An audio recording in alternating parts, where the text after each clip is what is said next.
and it is a nice fall Sunday morning. Sun's out. I always like these mornings. It's kind of cool in the morning, and then it gets warm. When we come out of church today, it'll be nice and warm and be very comfortable. My father used to say these were fencing days, and that you could fence, you could dig post holes all day long, see, because it wasn't real hot, So these were fencing days, he said. But anyways, if you're visiting with us, we're certainly glad to have you, and we welcome you, and you are our honored guests this morning. I will open the floor up to anybody that needs to make an announcement as far as to our sick or other announcements that need to be made at this time before we get started with our lesson this morning.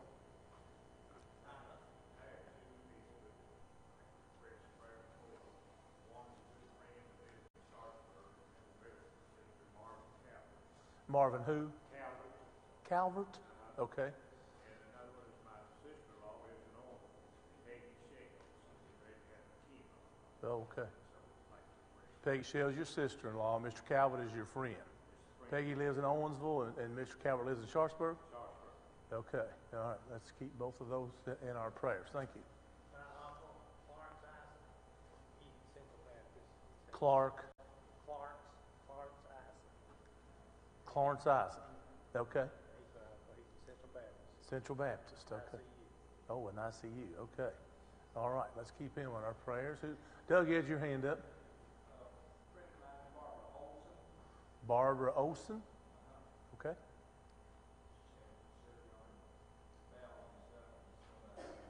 Okay. She had surgery and not doing very good, Doug. Is that what you said? Okay. Yes, ma'am. My son-in-law. Your son-in-law? Brandon Gross. Brandon Gross. We live in Floyd County. He's Okay. been having seizures. Oh, okay. And they've started him on medication, so Okay. pray that it works. Okay. Brandon Gross been having seizures. He lives in Floyd County, right? Okay. I'll have to come to you. I'm sure I won't be able to hear. Yes, ma'am. My daughter-in-law, Trina Tipton's father, is in ICU in Winchester Hospital and really needs our prayers at this time. Okay. Her daughter-in-law, Treva Tipton, and I think she was a Morris, is that right? Doug Morris, yeah. He's in ICU in Winchester. Okay. Who else?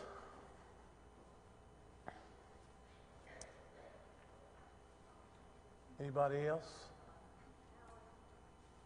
Just continue to remember Alan. He's just really weak and he doesn't feel well at all. Alan Willoughby remains at home and he's weak, and I came to make communion yesterday, forgot my key, so I'm sure I'm not the first person who's ever gone to Norma's house to get a key. But I did get to see him for a few minutes, and he was setting up, wasn't he, on the couch. Got a bad TV at her house. Gladys Judge had surgery Wednesday on her back, and I think I talked to her Thursday night or something, and she seemed to be doing fine. I have not heard from her for a day or two, but she was doing a lot better. Okay. And want to remember Philip Donaldson's wife that has breast cancer. Is it his wife or daughter? Daughter, excuse me, Yeah. Out of Beth, yeah. Yeah, and maybe someone else better than me can tell but she has Anna Beth we're talking about first here is Phil Donaldson's, that'd be Everett Donaldson's granddaughter, who lives does she still live in Texas? Okay, but she has got 3 young children, and she has breast cancer. So I don't know how bad it is. I don't know, but certainly to keep that family in our prayers. And who else did you say? What else did you tell me? Gladys Weiss. Oh, I call her Weiss. She's judge now, right? Yeah, most of us that's been here for years remember her as Gladys Weiss, and Bill and Gladys Weiss. I don't know if you all do, but Gladys Judge, now she had surgery on her back, and she's improving. Thursday, okay. All right, anybody else? We do need to keep Danny Donaldson and Susan Carmichael in our prayers as their father, Woody, we know him as here, and Woody Donaldson passed away. And I talked to Florence about Betty Conley. You know, it's been a long time since she's been here, hasn't it? And is that right?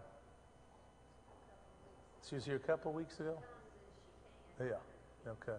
But she had a treatment last week, and Florence said she gets real weak and didn't know whether she'd be able to come today. So this has been a long treatment for Betty, for sure. Anybody else? Anybody else? Travis, would you say our opening prayer this morning?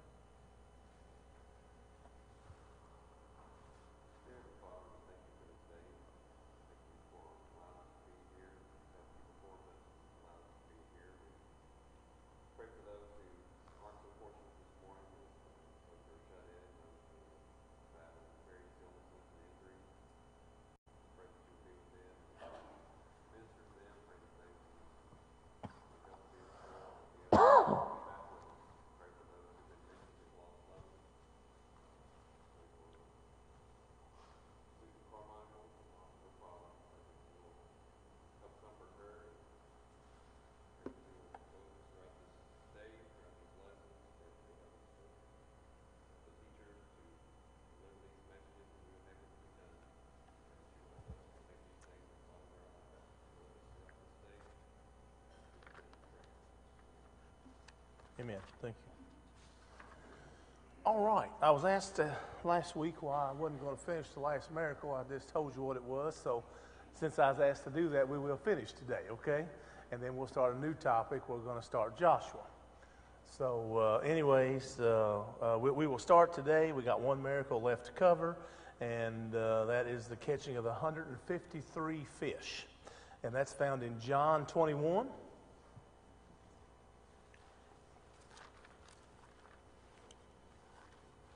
John chapter 21. And we'll start in verse 3.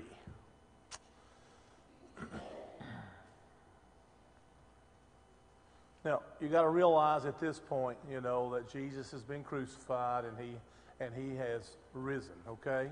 And this miracle occurs, and we're going to find out they don't even know who Jesus is, okay? So we'll start reading in verse 3, okay? John chapter 21, verse 3. He says, I am going out to fish, Simon Peter told them, and they said, well, we'll go with you. So they went out and got into the boat, but that night they caught nothing. Early in the morning, Jesus stood on the shore, but the disciples did not realize that it was Jesus. He called out to them, friends, haven't you any fish? No, they answered. He said, throw your net on the right side of the boat and you will find some. When they did, they were unable to haul the net in because of the large number of fish. Then the disciple whom Jesus loved said to Peter, it is the Lord.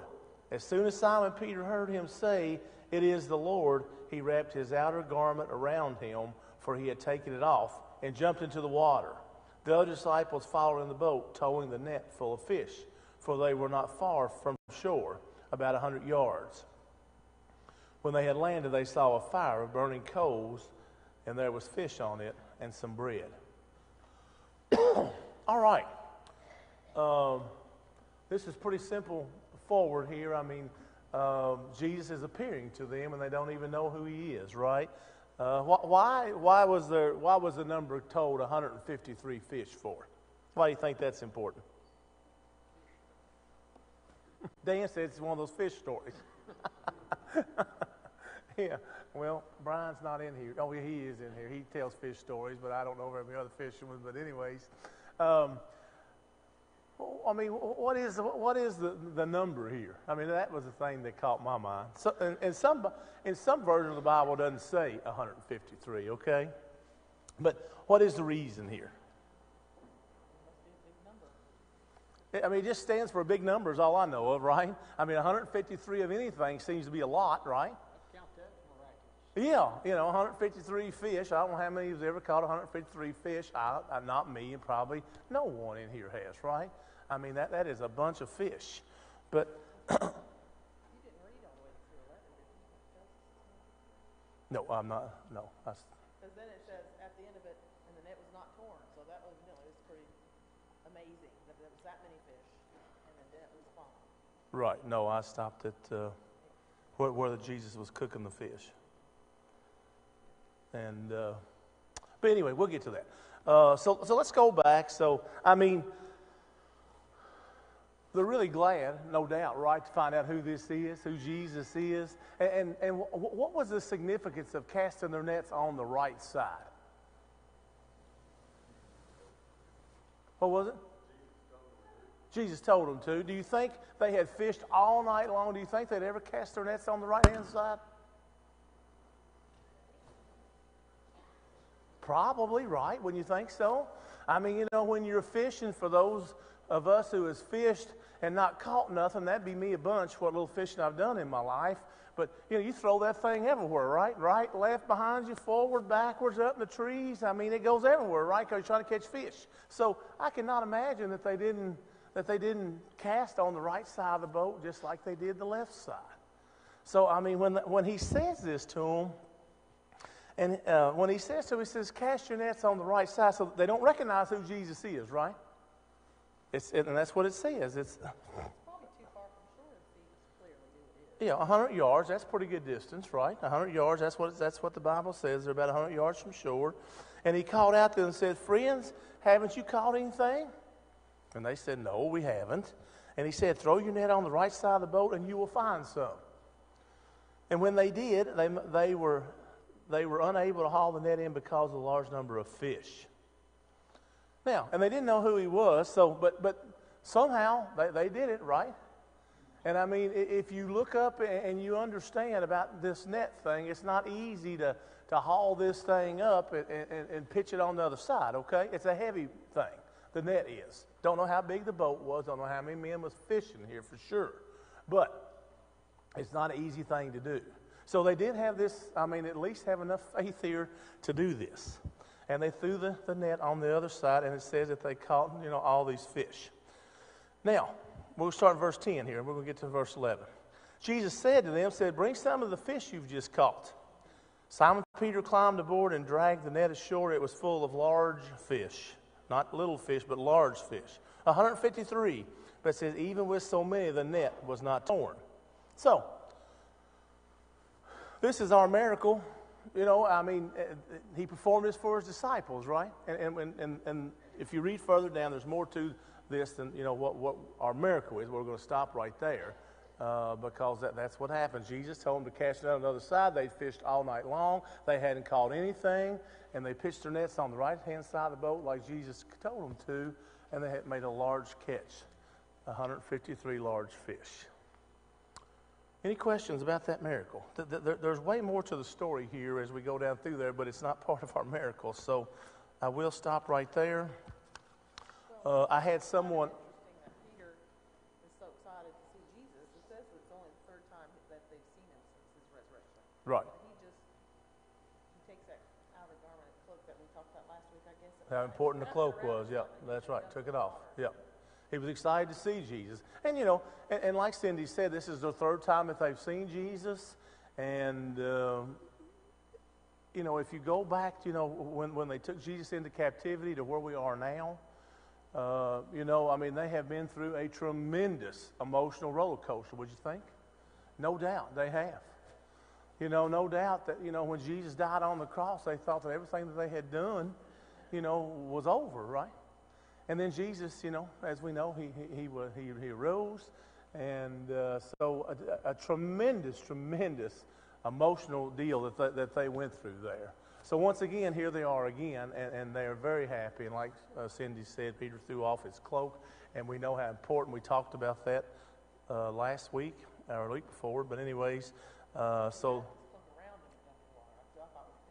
do what now? It wasn't that he threw it off; he already had it off. He put it on.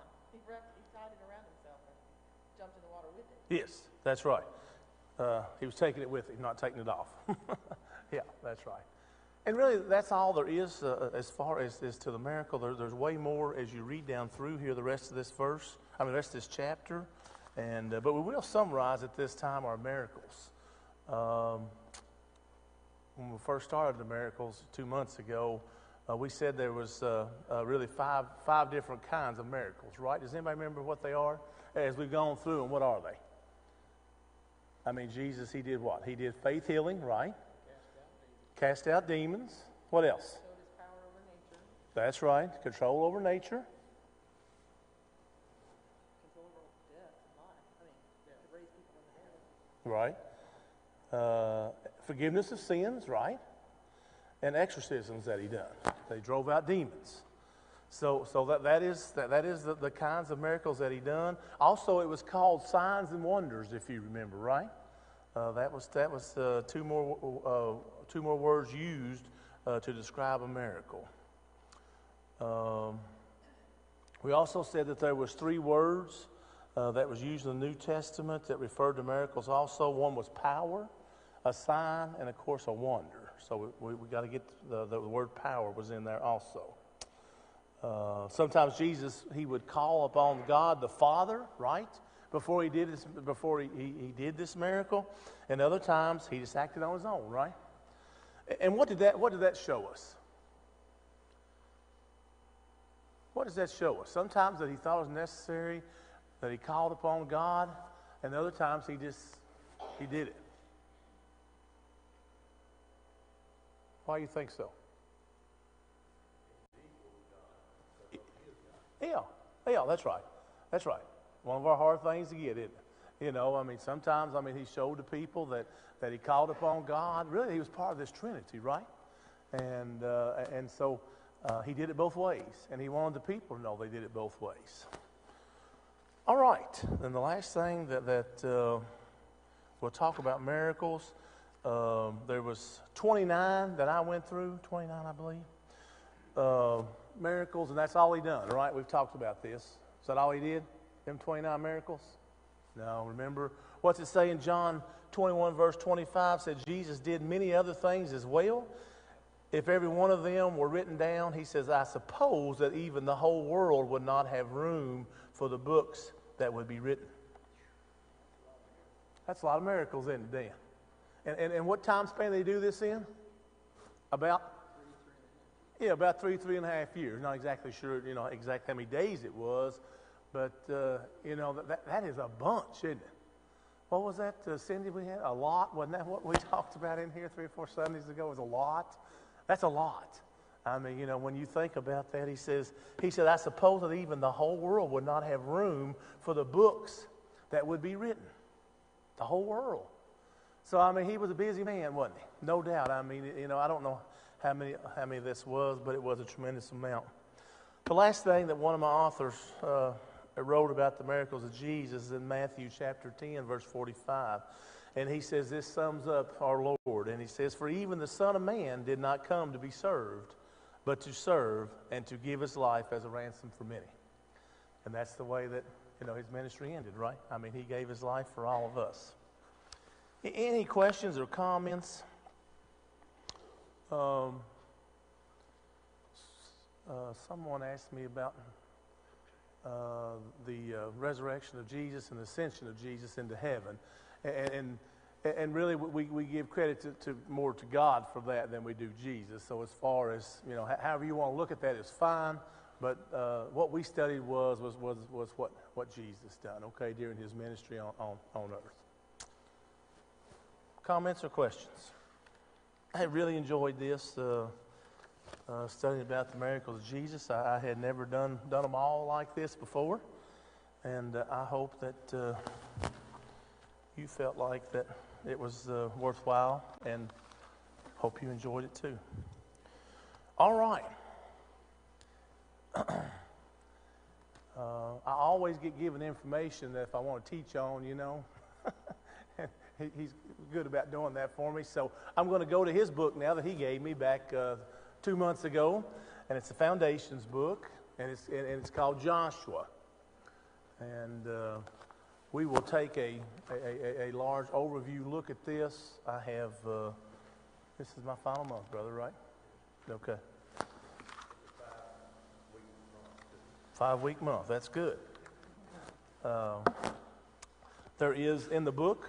There just so happens to be about 14 lessons in there. And so, as you know, I can't do nothing in 14 lessons in 4 weeks. That'd be just totally impossible for me. So we're going to take a large overview, okay? Of how many? You said there's only 4 Sundays. Now he's done demoted me one Sunday, so now I'm down to 4. It was 5, now it's down to 4. But anyways, we are going to talk about Joshua a little bit. But first of all, tell me what you know about Joshua. And I just sound like I am blowing this place up. Is it that loud? No? Okay. And I'm half deaf, so I mean, if you are okay, well, we'll go on. What do you know about Joshua? He what? Served under Moses and with Moses. Served under Moses and with Moses. That's right. Anyone? Man of faith. Absolutely. What else we know about Joshua? One of the spies that did what?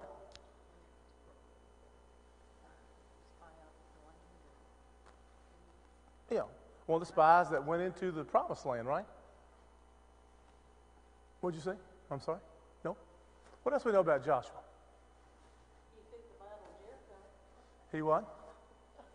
I'm being a little silly. I said he fits the battle of Jericho, that song, Joshua fits the battle. Oh, yeah. Okay. It's about, yeah. I hadn't heard that in a while, but yes, that's right.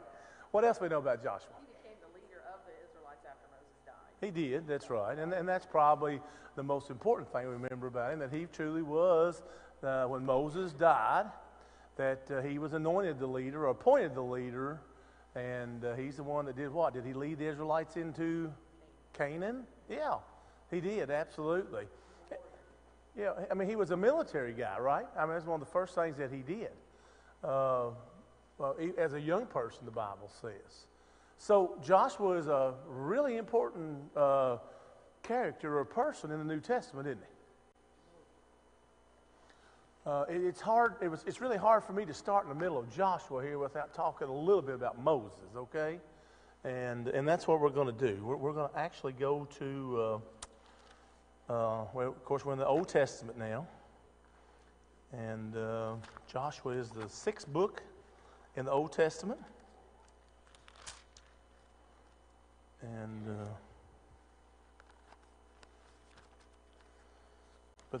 but first, I guess we need to talk about just a little more about Joshua before we get started there, because there's so much about Joshua here that we need to state before really we get moving.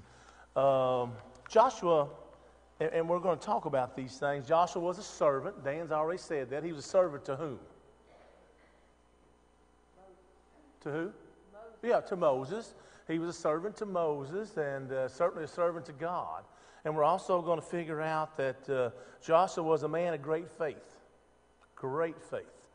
As you study about Joshua and what he did, and how his attitudes was, what his personality was, I'll just be honest with you. As me, my personality, I just couldn't have done what Moses and Joshua done with the Israelites. I would have been so tired of that, the complaining, the unfaithfulness. I just have tremendous respect for Moses and Joshua, and for those leaders that was able to deal with the Israelites. And I'm not saying I'm not throwing the stone at the Israelites, because I mean it was hard what they went through, right, Dan? It was. How many years did they wander around in the wilderness? How many? 40 years. That is a long time. I am 53, so that means I'd have been wandering around since 13 in the wilderness. Okay? So, I mean, that's a long time, right? We're also going to figure out that Joshua was a man of great courage. Why do we say that for? What makes me believe that he had great courage? One thing, he stayed the course. He could have stopped it. Absolutely. I couldn't have stated no better. He stayed the course no matter how hard it got. He stayed the course. And no matter when the 10 spies went, there was how many of them that come back and said, "Oh, we can do this"? How many? 2, right? You know, and they was even amazed, you know, that the other 8 just said, "No, we can't do this," you know. Everybody reported the same thing. It's a land of milk and honey. It's a tremendous opportunity. We will thrive there. But everybody said, "Nope, there's too many armies. There's too many obstacles in the way for us to be successful." Even though who had already told them that they could be successful? God, right? So once again, Joshua was a man of great courage. Joshua was a godly leader that inspired holiness. Why would we say that? Why do you think we'd say that?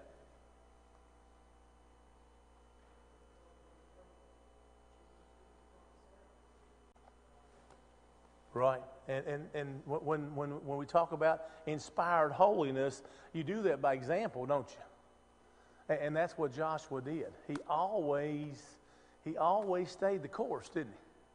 Whatever God told him, he was in. And he believed that what he was told to do, what he was told how it was going to happen, as the Scripture tells us, that's what he done. What a tremendous example for all of us, right? Joshua also was a prophet. And we'll figure that out as we go through this. Joshua 6:26 is where that Scripture is found. So, what we got figured out so far about Joshua, he served Moses as his servant and his minister, the Bible says. So we know he was a servant. He was also a military leader because he led troops into battle, right? And what's it like to be a leader of the military? What kind of personality do you think you got to have? Yeah, I would too. Strong. I mean, you know, you have got to, you know, we've all seen movies of military and the leaders, and you know, but you have to be able to lead, don't you? You can't be wishy-washy and say, well, I'm not sure. Bring your hands, you know. I mean, right, wrong, or indifferent. When you make a decision, you got to go, and that's the way Joshua did. And so he was a really, really good military man. He was undeterred, would you say so? And we've talked about it, and we're going to talk about it more. He was undeterred in what he was doing for God, and whatever he was told to do, he did. And as you study Joshua, you know, you have a tremendous appreciation, even though, and I just can't imagine what it's like for the people you're leading all the time, to be grumbling, to be unhappy, to be you know, unfaithful, to be godly people and then ungodly people, and just a tremendous man that Joshua had to be in order to do this. Joshua serves as a great example to all of us, doesn't he? Don't you think so? His humility, his devotion, and the faith that he had in order to do what God had told him. All right.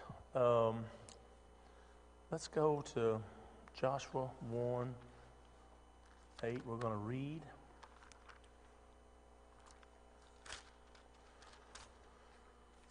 But I can't help but to go back first and talk just a little bit about Moses here and how this has transpired, that he has been anointed as the leader of the Israelites, okay? So let's go back one page, Deuteronomy chapter 34, okay? And we'll start in verse 1. It says, Then Moses climbed Mount Nebo from the plains of Moab to the top of Pisgah, across from Jericho. There the Lord showed him the whole land. So he shows him, you know, I got a map here that I'm going to try to get up on there to show you where this land is, where Canaan is here. And truly today, it's really good land, okay? And when you look at what it is today, I mean, just like then, it is really good land. So when I say good land, what do I mean by that when I say good land?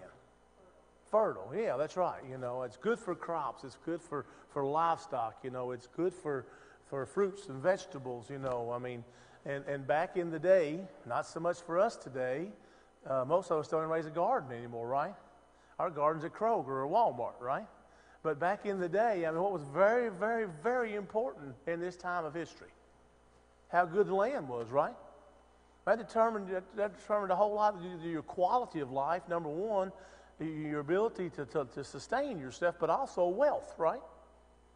Because you got to sell these agricultural products to other countries and other places that didn't have this. So agriculture was a tremendous, tremendous thing back in this day as far as how wealth was distributed and who had it. So Moses was led up to Mount Nebo. And why did Moses not get to go into lead the Israelites into Canaan? Why? Why did he not get to? What did he do? He did what? What was he supposed to do to the rock? He's supposed to speak to it, right. And he struck it twice, didn't he? And as you read more about that, when you go back and read about, what happened, it's in Numbers, the book of Numbers, it talks about what he did, and no doubt he was frustrated. He was not at God, but at the people. And he struck the rock. But he's supposed to speak to the rock, and this was his punishment, he had led the Israelites, for 40 years now, out of Egypt and out of slavery. And this is the point that we're to right now. I think it's sad. Do you think that's sad? Well, but if you remember, he didn't go into Canaan, the promised land. He got to go to the greater promised land. Okay. We're going to talk about that. Yeah. And he didn't have to lead those people and fight. He didn't have to lead them as an army. And Right. Because they just wasn't going to cross over the Jordan and just be there, right? It's all going to be happy. What they have to do they had to do what for the land? invading the land, and they were going to have to conquer it with an army. That's exactly right. So there were still tough times ahead. Joshua was going to lead because, it wasn't like that, there it was. Jesus shows Moses, and he shows him, but there were still a great adversary, times and trials ahead, right? Death ahead. It's going to happen, they was going to battle for this land. But anyway, but we're going to get to that. Very good point. And that was going to be my final. But so Moses is up on Mount Nebo, and he's looking across all this great land, and that was good. And of course, as we know the story, he had already been told he couldn't go. In verse 4, it says, and I'm in Deuteronomy 34, verse 4. And it says here, and the Lord said to him, this is the land I promised an oath to Abraham, Isaac, and Jacob when I said, I will give it to your descendants. I have let you see it with your eyes, but you will not cross over into it. Now, like I said, I think that's sad. To work that hard for all those years and to get them right there, and he didn't get to go. Because he disobeyed God.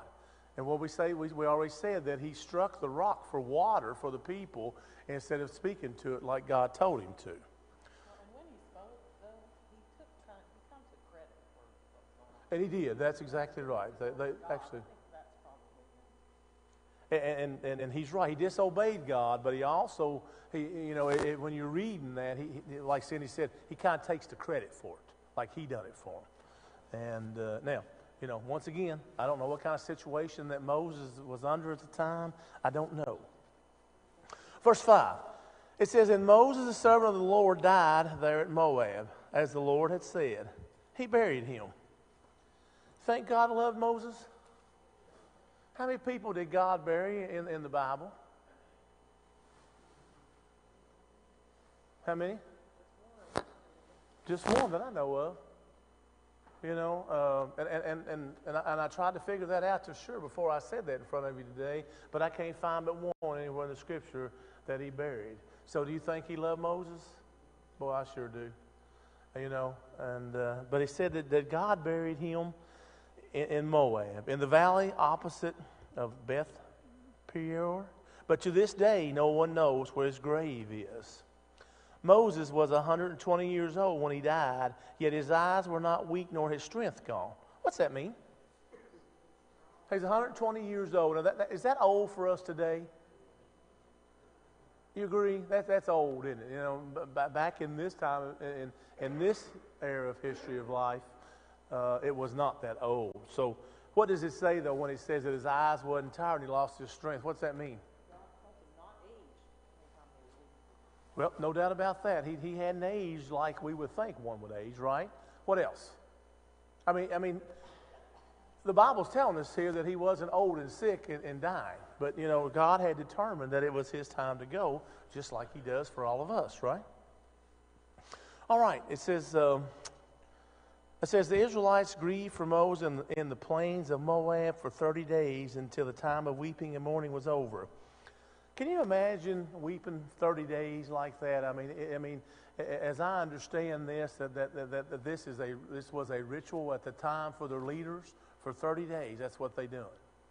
All work stopped, everything stopped, and they actually weep for Moses for 30 days. You think they love Moses, the people?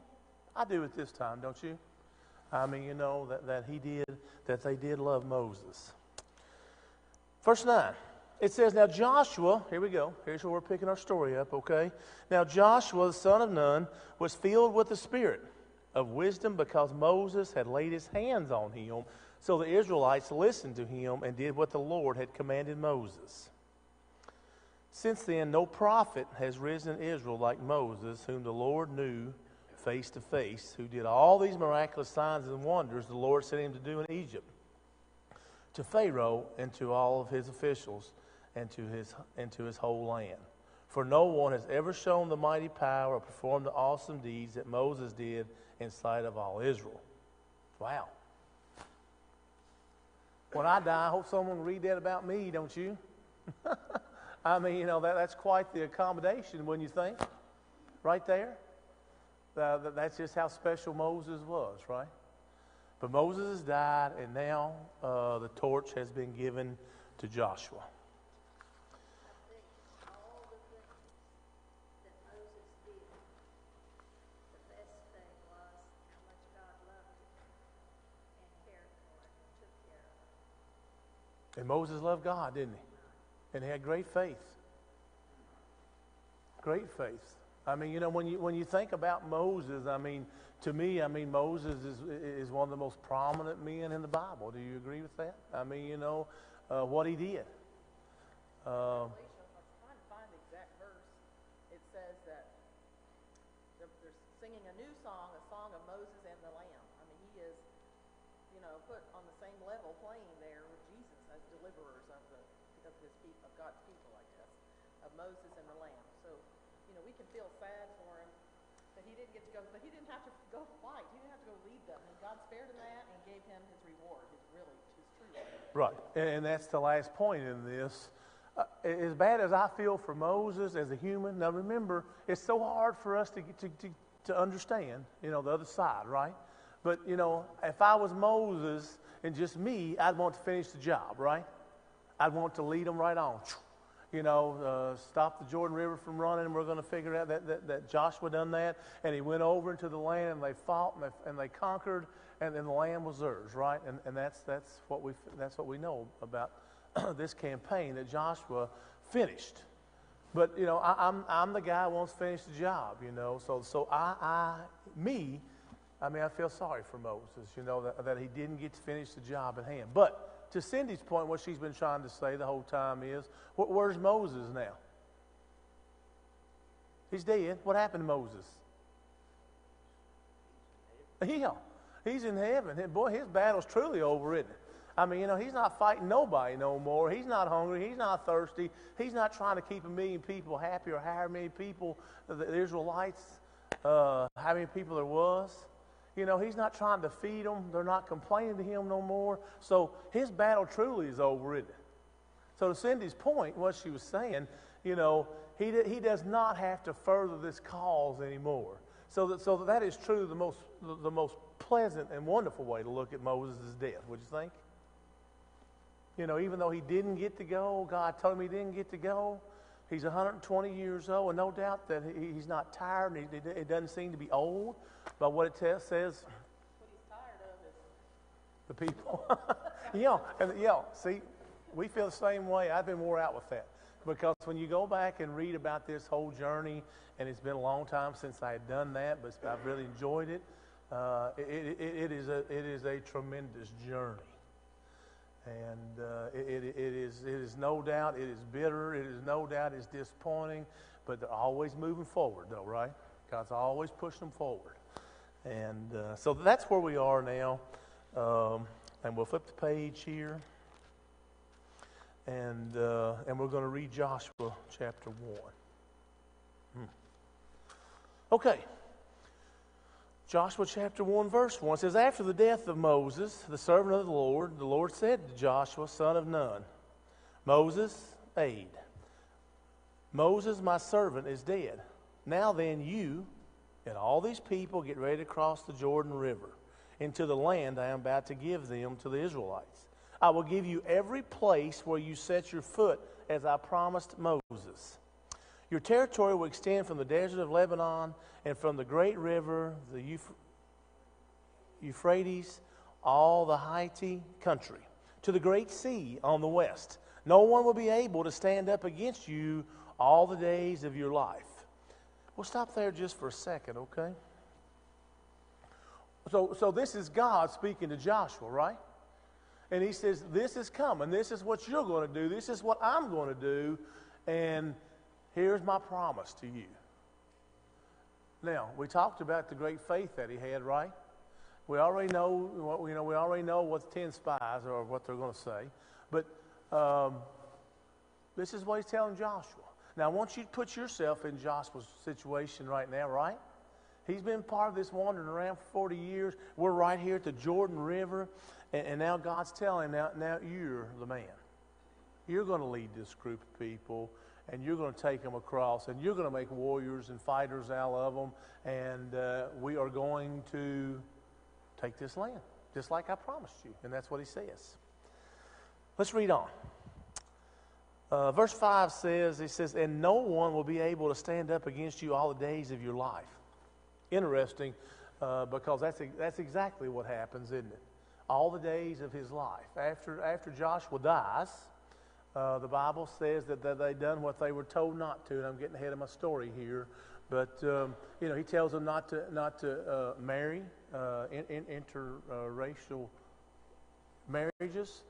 He tells them, not to do those things, and they do it anyways, and they revert back to worshiping pagan gods, and also they end up being sold back into slavery once again, right? But anyways, it doesn't happen the whole time Joshua's alive. All right, and he says, I'm in the middle of verse 5 here. As I was with Moses, I will also be with you. Got to be comforting, right? He has lived this story with Moses already, and he knows that exactly what God told Moses has happened. So at least, he's building him up here a little bit, He said, I'll be with you just like I was with Moses. This will be okay. And he says, I will never leave you nor forsake you. We've already talked about that Joshua had great faith. But boy, he's really got to he's got to wrap his arms around this now, doesn't he? Because Jesus is telling them they're getting ready to cross this Jordan River and getting ready to have the battle of the ages, right? Verse 6, he says, be strong and courageous, because you will lead these people to inherit the land I swore to their forefathers to give them. Be strong and very courageous. Be careful to obey all the law my servant Moses gave you. Do not turn from it to the right or to the left, that you may be successful wherever you go. Let's stop there. He tells him 3 times to be courageous, doesn't he? Why do you think he keeps telling him this? Is he going to need courage? He is, isn't he? He is. He's going to need all the courage that he can muster and all the help that he can get from God here. And he also says, he also tells in verse 7, he says, be careful to obey all the law my servant Moses gave you. Do not turn from it to the right or to the left, that you may be successful wherever you go. Now, what's the law? What's the law he's talking about here that he gave Moses? Yes, the law from Mount Sinai, right? That they come off the mountain with. All right? Now, and he tells us, says, do not turn right or do not turn left. What's that mean? Oh, I didn't hear you. There you go. That's exactly right. And that's what that means. It says that don't do no more than what I told you to, what the law allows you to do. But also, don't go to the left, and you make sure you do everything I told you. And that's what he's telling Joshua right here. He said, stay the course, what the law tells you to do, and you're going to be good here. All right. Verse 8 says, do not let this book of the law depart from your mouth. Meditate on it day and night, so that you may be careful to do everything written in it. Just what we said. He's telling Joshua, this is what you're going to live by. This is the law. This is what's going to get you there, and this is what you must do. Verse 9 says, have I not commanded you? Be strong and courageous. There we go. There's our word again. He's really imploring Joshua to be courageous here. He says, do not be terrified. Do not be afraid. Do not be discouraged, for the Lord your God will be with you wherever you go. Now, is that our promise today? Do we have that same promise? We do, don't we? It's different. I mean, God's directly speaking to him, right? To Joshua here, but we still have that same promise, right? Have we ever been put underneath the pressure you think Joshua's under to follow that command? No? You don't think so? I mean, I haven't. I mean, I can't speak for all of you here. But I have not even come close, right? Not even come close to being underneath the pressure that he's under here to perform. And he tells him, he says, I will be with you wherever you go. Now, no doubt, do you think Joshua believes this? Yeah, I do too.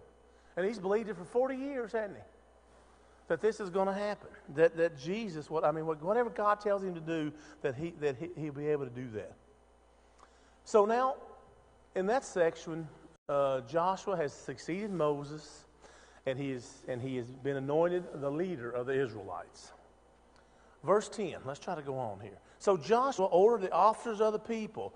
He says, go through the camp and tell the people, get your supplies ready. 3 days from now, you will cross the Jordan here to go in and take possession of the land the Lord your God has given you for your own. So immediately he goes into leader mode, doesn't he? You know, he doesn't mule over this. He's gathering the troops, if you will. And he's gathering the leaders together, and he said, in 3 days, we're going to cross that Jordan River, and the battle is to begin. And we'll stop right there. Thank you.